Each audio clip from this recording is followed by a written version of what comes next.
this week's drive, we head off track for the scenic route at Daytona. Play skittles in an all Japan, all fall down. See the riders from Spain reign in Russia.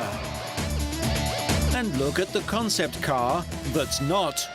All this and more in this week's Drive.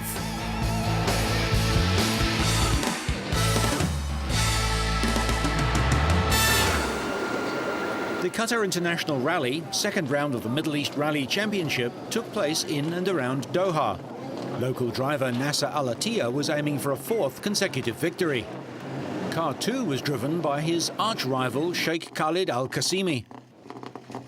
Al-Attiyah started his home event in good form, having already won the United Arab Emirates International Rally, the first event of the season.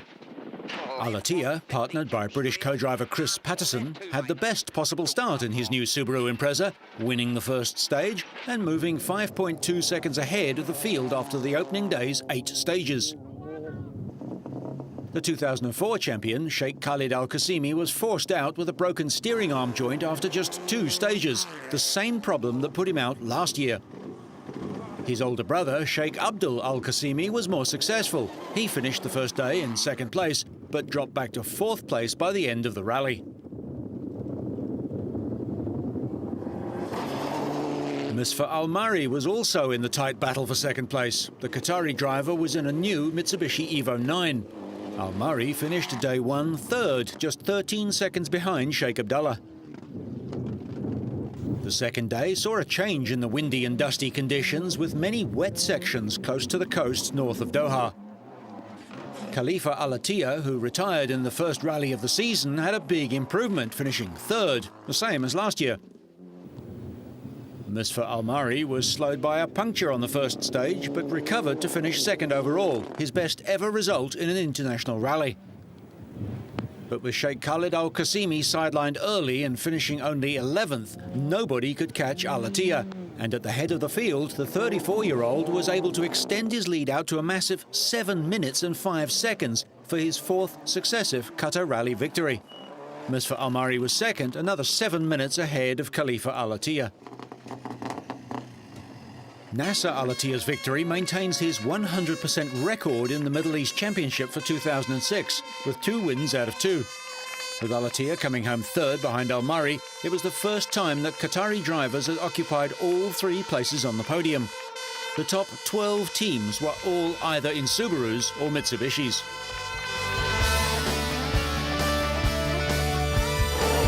A packed field rolled up for the start of the 48th Daytona 500. On lap 27, Matt Kenseth was on the outside when Tony Stewart drifted up the banking. He collided with Kenseth, but straightened out. Stewart didn't have the same control 22 laps later when he tapped Jeff Gordon from behind. Both cars brushed the wall, and Gordon made an impressive save. The yellow caution flags flew for a much bigger pile-up that occurred on lap 80 when Jeff Gordon lost control and slid up the track, collecting Carl Edwards, Kyle Petty, JJ Yelly and Joe Nemechek. Edwards ended up hooked to Petty's car and rode on top of it for some distance as Petty's left rear wheel and body panel were ripped off the car. Of the 45, the 99 car just knocked off the tire and the quarter panel of the left rear. Stewart made a hard left turn into Kenseth's car on lap 107. Kenseth recovered and officials penalised Stewart, ordering him to the back of the field. The punishment dropped him from 5th to 34th place. The windshield. That's when he was the lucky. Despite warnings to both drivers to calm down, Kenseth swerved towards Stewart after a pit stop.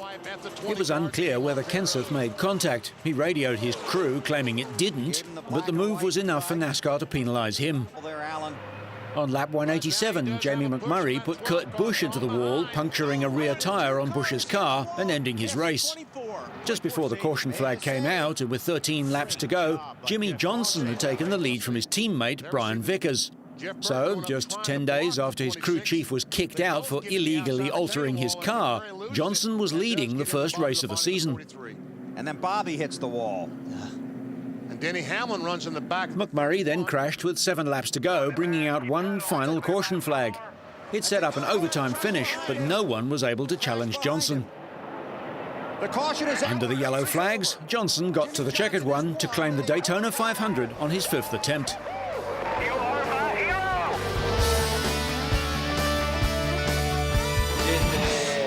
Ahead of the opening round of the World Superbike Championship in Losail in Qatar, the 2001 Superbike World Champion Troy Bayliss, who's returned to the sport after a 3-year spell in MotoGP, looked relaxed before the all-important Superpole round of qualifying. Bayliss had already announced his return to the championship in style by claiming provisional pole at the season opener in wet conditions in Qatar, after beating the rest of the field by nearly 2 seconds.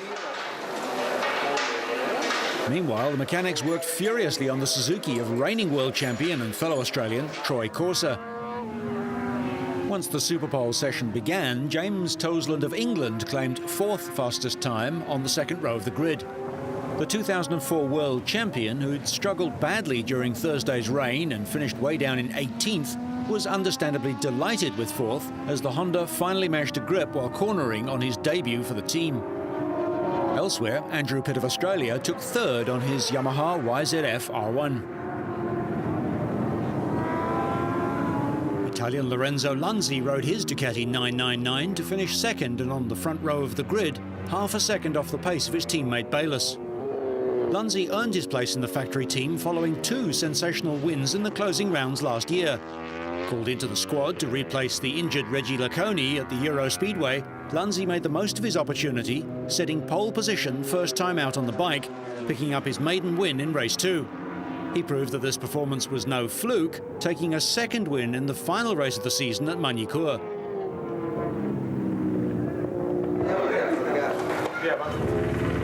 In contrast, Honda's Karl Mugarich crashed into the gravel trap after a fastest first sector on his timed flying lap. Looking every inch a potential pole position starter in earlier sessions, the frustrated Australian was forced to start from 8th on the grid. It was left to Bayliss to ensure a Team 1-2 on the grid, and he duly complied on his Ducati 999 F06 as he clocked 1 minute 59.69 seconds to become the only rider to go under 2 minutes, taking pole position and breaking the lap record in the process. Not a bad return for the former world champ after a disappointing few years in MotoGP. Soon enough, he was being mobbed in the Ducati team garage. On race day, the 5.3 kilometre track hosted the first of 15 two-race events in the 2006 season. Australia's Troy Corser, defending champion and winner here last year, was the pre-race favourite.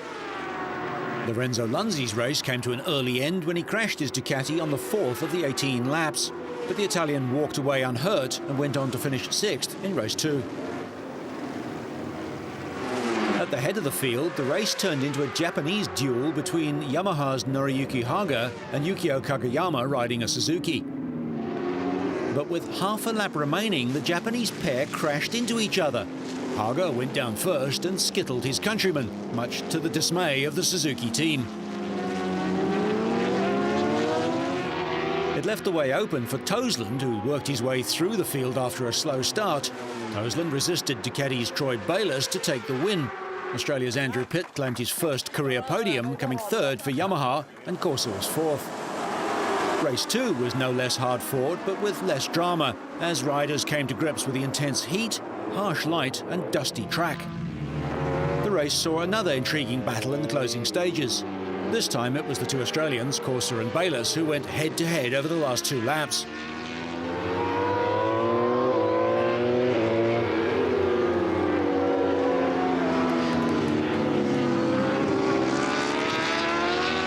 Corser charged past Bayliss when the Ducati rider made a rare mistake on the final lap, going on to win by over a second. A photo finish gave Haga 3rd place over Toseland.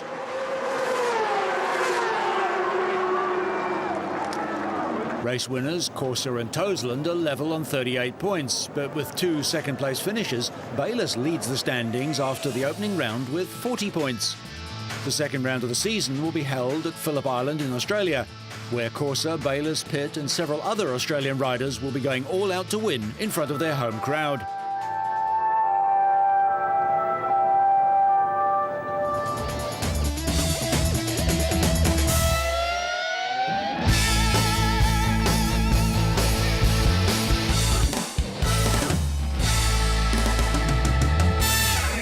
With barely 36 hours recovery time after the previous 6th round in Belfast, the 2006 Indoor Trials World Championship Tour had moved on to St. Petersburg in Russia for the 7th of this season's 12 rounds. Albert Kabastani took 3rd place. The Spanish Sherco rider finished with 15 penalty points, just one less than compatriot Tony Bowe in 4th. 2nd place went to Spain's Jeroni Fajardo. The talented young gas rider finished with just 11 penalty points to his name.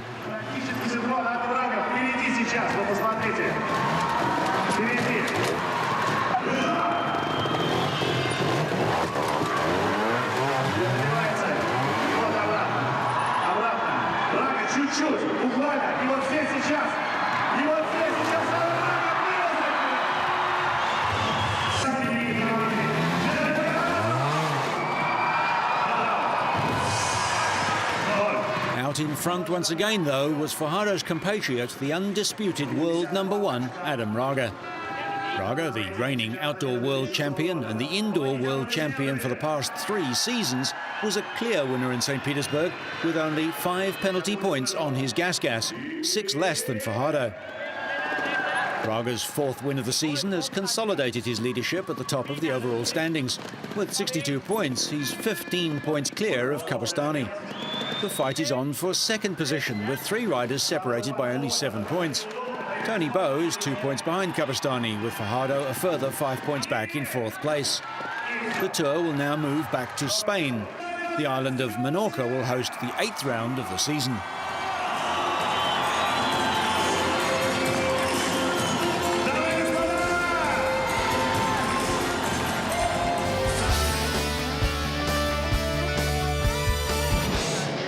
While the world's Superbike boys have already started their season, most of the MotoGP teams were still involved in final, frantic pre-season testing. The Honda factory riders, Nicky Hayden and Dani Pedrosa, were both faster than at the last test.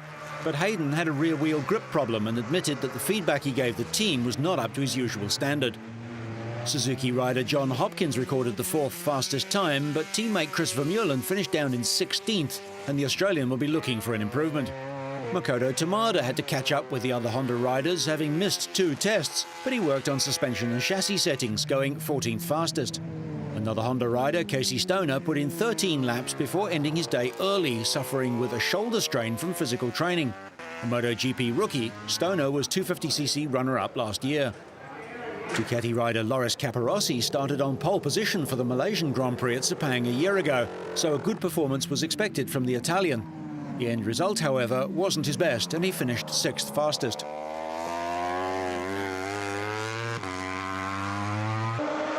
As has become the norm in the world of MotoGP, though, all eyes were on world champion Valentino Rossi and his Yamaha.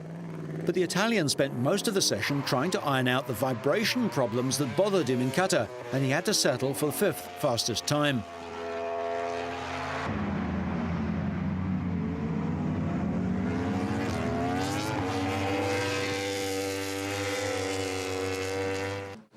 Yes, for sure, because we try to understand our improvement in one month of the new bike. We go last week stay in Qatar, and we tried the new bike on another track, and it was good.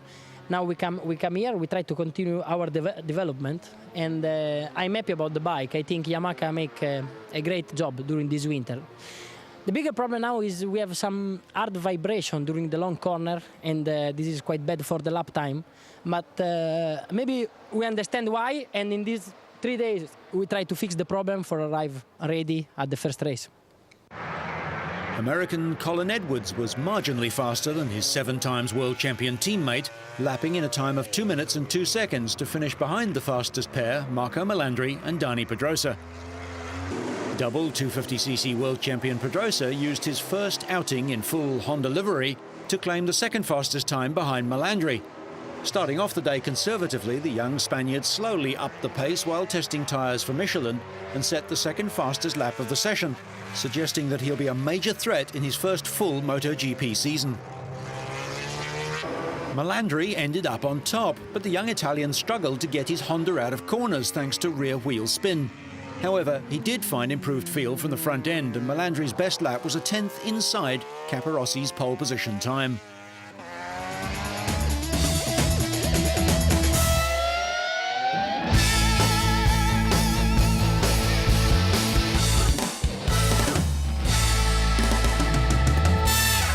The BMW Z4 Coupe concept car isn't really a design concept at all.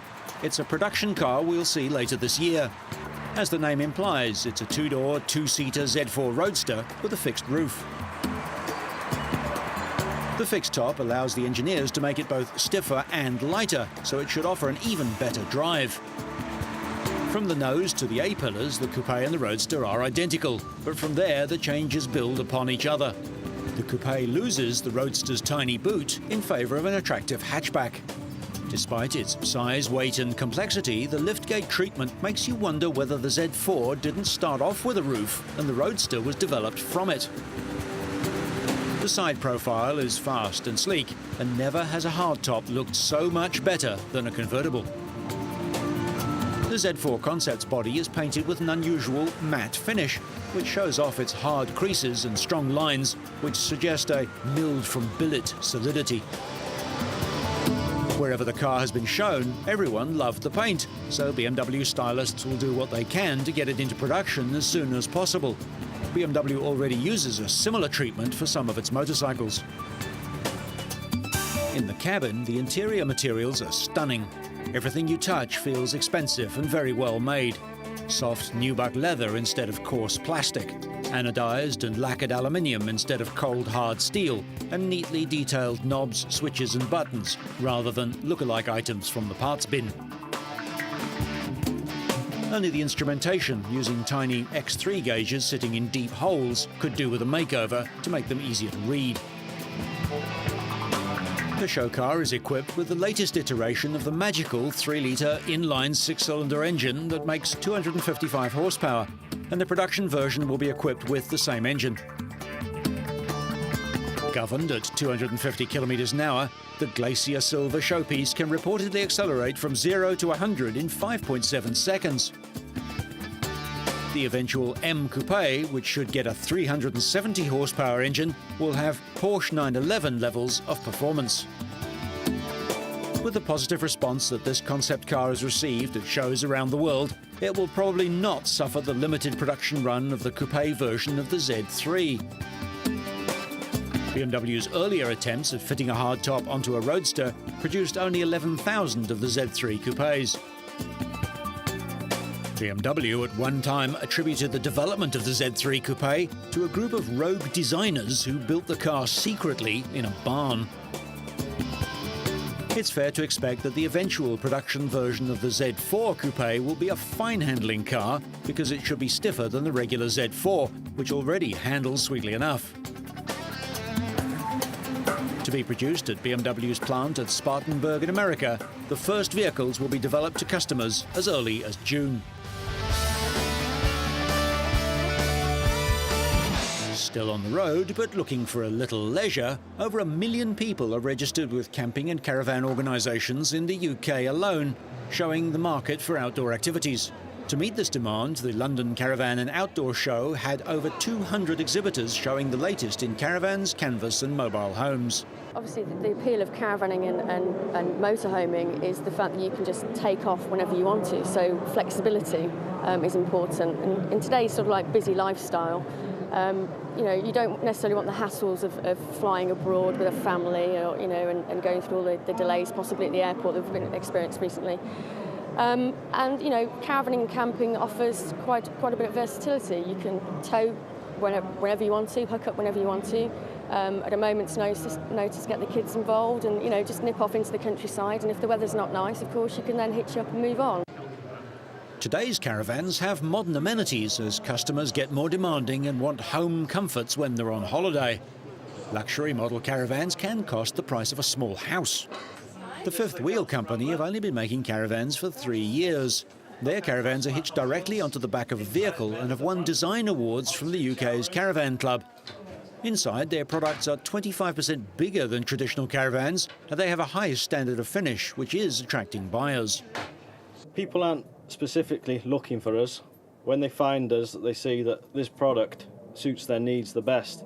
You'll get most people come to look at a caravan, they'll come to look at a motorhome. Because we're new in the market, when they see the product and they weigh up the benefits, that's when they're sold on it. Each caravan and four-wheel vehicle costs between £55,000 and £75,000, and demand is strong. They make one a week and already have orders 9 months ahead and feel their market is growing. People that are, in the position now, they want to tour Europe, they want to tour the UK, and that's where our market is. We'll be doing horse trailers as well on this concept. So it's the leisure industry as a whole, really. For those on a smaller budget, trailer camping is growing in popularity. These trailers don't take up much space when not in use, can be towed by much smaller cars, and simply open up on site, providing accommodation for between 4 and 8 people. SK Camping specialises in such equipment and also feel their market is growing as people change their holiday habits. The demand's getting more and more with the rigours of the modern day world we live in. We're not going away on our 2-week holidays anymore. We tend to be going for long weekends, 3 or 4 days at a time. We're not going away for the 2 weeks. And we're spreading it out over the year.